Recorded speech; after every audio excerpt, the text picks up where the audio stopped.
नमस्कार, मातृशक्ति दिव्य ध्यान व साधना केंद्र में आपका स्वागत है। आशा करते हैं आप सभी स्वस्थ होंगे और भगवती की कृपा को प्राप्त कर रहे होंगे। तो चलिए शुरू करते हैं आज का विषय। और आज का विषय है हमारा, क्या किसी पर सवारी आती है? तो आज हम इसी विषय के बारे में बात करेंगे। देखिए, पहले तो हमारे सनातन में सवारी शब्द नहीं है। दूसरा, हम लोगों का कोई दरबार नहीं लगता। ये सारे शब्द आए कहाँ से? ये सारे शब्द है कहाँ से ये उत्पन्न हुए हैं? पहले तो आप इनको समझिए, इनके अर्थों को समझिए, फिर आप समझ पाएंगे कि देवी का ना तो दरबार लगता है और ना ही देवी किसी की सवारी करती है। आपने शास्त्र पढ़े होंगे, आपने पुराण कथाएं सुनी होगी, अपने उपनिषद सुने होंगे। हर तत्व के अलग अलग देवता हैं। जितने भी तत्व बने हैं इस सृष्टि के लिए बने हैं। मनुष्य आज क्या सोचता है कि सारे ही तत्व मुझे मिल जाए, मैं भी सर्वशक्तिमान बन जाऊं। तो आप ये देखो कि जो हमारे देवी हैं, उनको एक इंसान की सवारी करने की क्या ज़रूरत है? और वो मतलब क्यों करेंगी आपकी सवारी? मतलब क्या है? ऐसा आपने क्या कर लिया कि आप भी सवारी कर रही हैं? वो उनके पास अपनी अपनी वाहन है, वो अपने अपने वाहन पे उनको दर्शाया गया है कि उनका वाहन ये है, उस पर ही वो बैठती हैं। उन्हें मनुष्य की सवारी करने की पहले तो आवश्यकता कहाँ है? ये कहाँ से शुरू हुई? ना तो हमें कोई भी वेदों में मिला इसका व्याख्यान कि ऐसे सवारी करेंगी देवी मनुष्य की, ना ही हमें पुराणों में मिला कि पुराणों में ये कहा गया हो कि देवी उस व्यक्ति की सवारी करा करती थी, उस व्यक्ति पर चढ़ जाया करती थी और वो फिर खूब नाचा करती थी। मतलब ये कहीं पर कथा कहानी में भी नहीं सुना था हमने। तो आज हमने ये सुना क्या, चप्पे चप्पे पे हम देख रहे हैं देवी आती हैं। कोई नारियल काट रहा है अपने मुंह से कि देवी ने स्वयं अपना नारियल ले लिया और वो उसको काट रही है। अच्छा, कोई आता है, उस पे देवी आ गई और वो नींबू से सबके कष्ट काट रही है। अच्छा, फिर कोई आता है, उस पे सवारी आ चुकी है माता की, किसी भी लेडीज़ पर उसने तलवार उठा दी है और अपनी जीभ पे वो धीरे धीरे से काट रही है। अच्छा, फिर आता है कि किसी पर सवारी आ गई है और वो जो है अब बकरा मांग रहा है या बलि देनी पड़ेगी, वो देवी ये कह रही हैं। मतलब ऐसे आपको 100 एग्जाम्पल मिल जाएंगे। ये हमारे नज़दीक की ही मैं बता रही हूँ और उनको कहा जाता है माता का दरबार, माता की चौकी, और ये सब कुछ वहाँ पर होता है और बहुत आस्था के साथ लोग जुड़ते हैं। यही कारण है कि मैं आज इस विषय को लेकर आई हूँ, क्योंकि इतना बड़ा भ्रम में आप ना रहें। कृपा करके थोड़े से जागृत हो जाइए, अपनी उन्नति को उठाइए। क्या काम में आप लग रहे हो?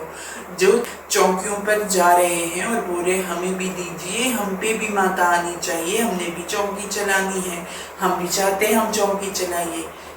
ये मतलब ये कहाँ से देखा सीखी में आप लोग कर रहे हैं?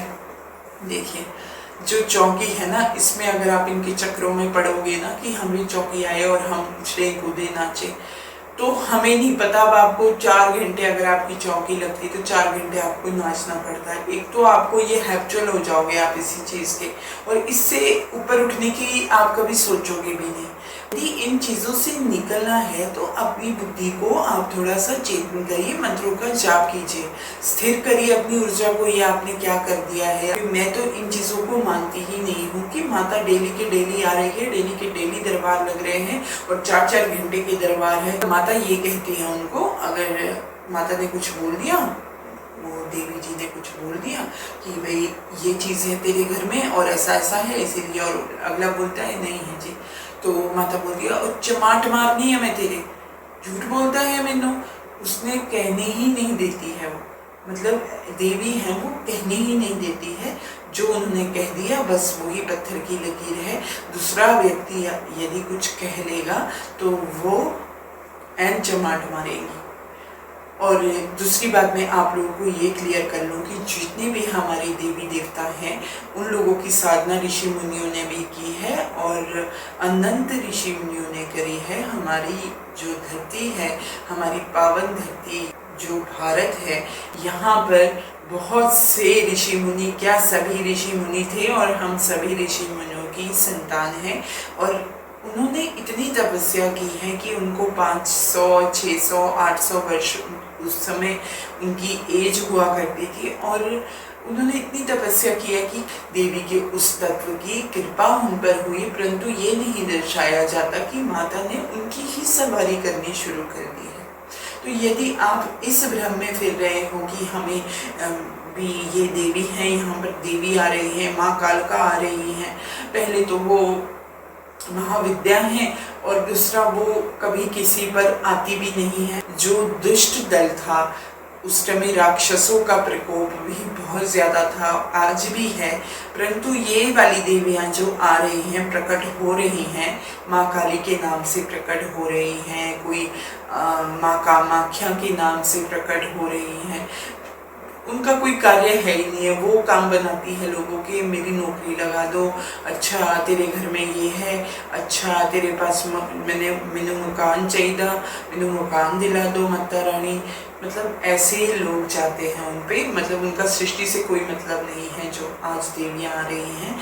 मतलब आप ये मान लीजिए कि वो किस तरह की देवियाँ हैं, मैं उनको क्या मानती हूँ या मेरा अनुभव क्या रहा है इतने वर्षों में, जो धाम में भी मैंने देखा है और उससे पूर्व भी जो मुझे अनुभूति करवाई है उस ईश्वर ने, उस परमात्मा ने, उस भगवती ने, मुझे उन्होंने अनुभूति कराई है कि माता रानी कैसे किसी के अंदर आती है। वो क्या होता है कि किसी लेडीज़ की डेथ हो जाती है या किसी जेंट्स की डेथ हो जाती है और वो पूजा पाठ करता था, परंतु उसने अपनी बुद्धि और विवेक का कहीं पर यूज़ नहीं किया, उसने आध्यात्मिक सर्च नहीं करी, वो केवल इसी में ही लिप्त रहा कि मैं ये बनूँ, मैं वो बनूँ, मैं ये करूँ, मैं शक्तिशाली बनना चाहता हूँ, अपनी इच्छा में ही रहा। तो उसके पश्चात उसके साथ क्या घटित होता है, उसके पश्चात वो बन जाता है, जैसे ही डेथ होती है उस स्त्री या पुरुष की, वो एक ऐसे व्यक्ति की खोज करता है कि जो इन्हीं चीज़ों में रहता हो, स्वयं भी शक्तिशाली बनना चाहता हो, उसको ये चीज़ें चाहिए हो, तो वो शक्ति उसमें चली जाती है। और इतना सा ही मेरा एक्सपीरियंस रहा है इस संदर्भ में, इससे ऊपर ये कुछ भी नहीं है।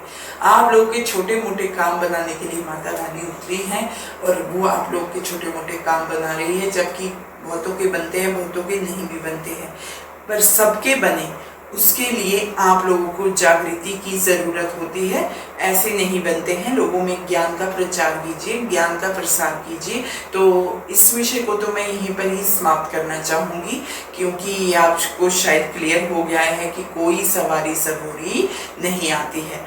हम लोगों को हमारे देवी देवताओं के पास अपनी अपनी सवारी है, उनको मनुष्य बनाया था, सर्वशक्तिमान अपने जैसा ही परमात्मा ने मनुष्य को बनाया है, तो वो उसकी सवारी क्यों करेंगे और उनको शौक क्या है करने का। यदि परमात्मा को इस धरती पे आना है कल्याण करने, तो वो आ सकता है, गुप्त रूप से भी आ सकता है, प्रचंड व प्रखंड रूप में उनको आने की ज़रूरत नहीं होती है।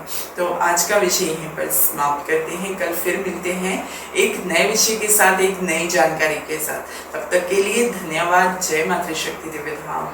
ओम नमः शिवाय।